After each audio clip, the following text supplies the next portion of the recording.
Hello friends, welcome back to MX. இன்றைக்கி என்ன பார்க்குறோம்னா, நீங்கள் அண்ணா யூனிவர்சிட்டியோட 2025 ரெகுலேஷனை ஜாயின் பண்ணி 2026 பேட்சா? இந்த வீடியோ உங்களுக்கு தான். உங்கள் மைண்டில் ஒரு பிக் கொஸ்டின், செமஸ்டர் 1ல் சப்ஜெக்ட்ஸ்லாம் எப்படி இருக்கும், ஈஸியாக இருக்குமா இல்லை எந்த சப்ஜெக்ட்லாம் கஷ்டமாக இருக்கும் அப்படின்னு இந்த வீடியோவில் கிளியராக எக்ஸ்பிளைன் பண்ணியிருக்கோம். சப்ஜெக்ட்டுக்கோட ரேட்டிங்கும் கொடுத்துருக்கோம். வீடியோக்குள்ளே போகிறதுக்கு முன்னாடி இந்த மாதிரி எஜுகேஷன் கண்டென்ட் உங்களுக்கு வேணும்னா நம்ம சேனலை சப்ஸ்கிரைப் பண்ணிட்டு பெல் ஐக்கானை கிளிக் பண்ணிக்கோங்க. அதுக்கப்புறம் first subject engineering mathematics M1. இந்த செம்மில் இதுதான் முக்கியமான subject and difficult subject also. ஏன்னா இதில் என்னெல்லாம் டாபிக்ஸ் கவர் ஆகிருக்குன்னா, calculus, matrices, differential equation and applications. இப்போ சொன்ன எல்லாமே கொஞ்சம் டஃப்பான டாபிக். டிஃபிகல்ட்டி லெவல் 9/10 கொடுக்கலாம் அந்த சப்ஜெக்ட்டுக்கு. Next subject engineering physics. இந்த சப்ஜெக்டை பொறுத்தளவுக்கு நம்ம ஸ்கூலில் படித்த மாதிரினா கிடையாது. இங்கே கொஞ்சம் டிஃப்ரெண்ட்டாக இருக்கும், கொஞ்சம் ஈஸியாக தான் இருக்கும். ஆனால் இங்கே ப்ராப்ளம் என்னென்னா, நியூமரிக்கல் ப்ராப்ளம்னு சொல்லி ஒரு டாபிக் வரும். அதுதான் ஃபிசிக்ஸில் பெரிய தலைவலியே. அந்த மாதிரி ஒரு சில ப்ராப்ளம் மட்டும் நம்ம கிளியராக பார்த்துட்டோம்னா இந்த சப்ஜெக்டை நம்ம ஈஸியாகவே கிளியர் பண்ணிடலாம். இது டிஃபிகல்ட்டி லெவல் எவ்வளோன்னு பார்த்தோம்னா 7/10. ஃபோக்கஸ் அண்ட் அண்டர்ஸ்டாண்டிங் தான் ரொம்ப முக்கியம் இந்த சப்ஜெக்டில். ஒரு எக்ஸல் ஷீட்டு க்ரியேட் பண்ணி அதில் ஃபார்முலா எல்லாமே இம்போர்ட் பண்ணிட்டு வீக்லி ஒன்ஸ் ரிவைஸ் பண்ணால் போதும். Next subject engineering chemistry. இந்த சப்ஜெக்ட்டு அவ்வளோ ஒன்றும் கஷ்டம் கிடையாது. ஃபிசிக்ஸை கம்பேர் பண்ணும்போது இது ரொம்ப ஈஸி. மேக்ஸிமம் தியரி தான், ப்ராப்பர் அண்டர்ஸ்டாண்டிங் அண்ட் ரிவிஷன் பண்ணாலே போதும்.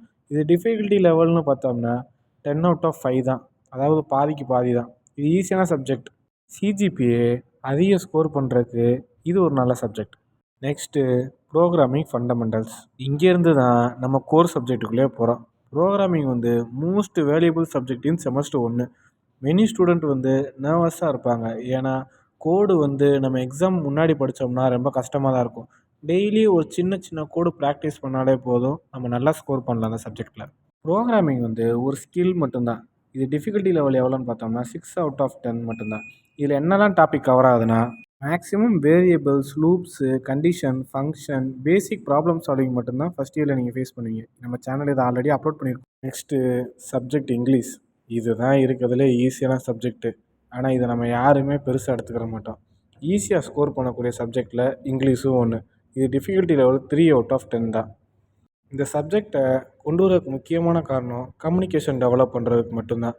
இந்த சப்ஜெக்டை கம்பேர் பண்ணும்போது இது ஓன் ஸ்டோரி ரைட்டிங் தான் ஈஸியாக ஸ்கோர் பண்ணக்கூடிய சப்ஜெக்ட். Next engineering graphics. இதுவும் கொஞ்சம் டேஞ்சர் தான். நீங்கள் டெய்லி கிளாஸ் அட்டன் பண்ணிட்டா ப்ராப்ளம் கிடையாது. ஒரு கிளாஸ் மிஸ் பண்ணாலும் அடுத்து என்ன கிளாஸில் என்ன நடக்குதுன்னு உங்களுக்கு எதுவுமே தெரியாது, எதுவுமே புரியாது. இது கொஞ்சம் டேஞ்சரான சப்ஜெக்ட் தான். அதனால் முடிஞ்ச அளவுக்கு ஒரு கிளாஸ் கூட ஸ்கிப் பண்ணாமல் எல்லா கிளாஸ்லேயும் போனீங்கன்னா இதுவும் ஒரு ஈஸியான சப்ஜெக்ட் தான். நல்ல கிரேடு ஸ்கோர் பண்ணலாம். அவ்வளோதான் ஃப்ரெண்ட்ஸ். லாஸ்ட்டாக நம்மளால் எல்லா சப்ஜெக்டையும் டெய்லினா படிக்க முடியாது, அந்த டவுட் உங்களுக்கு இருக்கும். ஒரு ஐடியாவும் ஷெடியூலும் பிரிச்சிருக்கேன். இப்போ M1ம் இன்ஜினியரிங் கிராஃபிக்ஸும் டெய்லியும் சின்ன சின்னதாக ஒரு 10 to 20 மினிட்ஸ் கவர் பண்ணிக்கோங்க. ப்ரோக்ராம் ஃபண்டமெண்டல்ஸும் அண்ட் ஃபிசிக்ஸும் வீக்லி ஒன்ஸ் பார்த்தாலே போதும். கெமிஸ்ட்ரி அண்ட் இங்கிலீஷ் 10 நாள் ஒரு நாள் படித்தாலே போதுமான அளவு தான். இந்த மாதிரி உங்களுக்கு எஜுகேஷன் கண்டென்ட் ரெகுலராக வேணும்னா நம்ம சேனலை லைக்கு, ஷேரு, சப்ஸ்கிரைப் பண்ணிக்கோங்க. ஏன் பண்ண சொல்கிறேன்னா, regulation 2025 important question, exam preparation எல்லா வீடியோவும் நம்ம டே டு டே அப்லோட் பண்ணிக்கிட்டே இருப்போம். நீங்கள் இந்த 6 சப்ஜெக்டில் எது கஷ்டம்னு நினைக்கிறீங்களோ அதை கமெண்டில் சொல்லிட்டு போங்க ஃப்ரெண்ட்ஸ். தேங்க்யூ.